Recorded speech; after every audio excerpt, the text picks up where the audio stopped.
Speak sponsored by rxcardclub.com.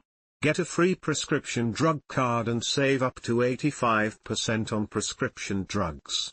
rxcardclub.com. Compounds in turmeric and rhubarb could help slow drug-resistant superbugs. Compounds in turmeric and rhubarb have been shown to slow the growth of some multidrug-resistant bacteria found in wastewater. These natural compounds cannot replace antibiotics, but they may help limit bacterial growth in systems like drinking water. Antibiotic-resistant bacteria are a major global health threat, as they can pass on their resistance genes to other bacteria. Curcumin from turmeric and emodin from rhubarb were effective at disrupting bacterial cell structure and preventing biofilm formation.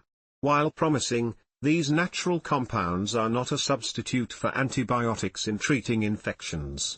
Preventing the spread of antibiotic-resistant bacteria requires judicious use of antibiotics, proper hygiene, and other preventive measures. rxcardclub.com. Get a free prescription drug card and save up to 80% on prescription drugs. /speak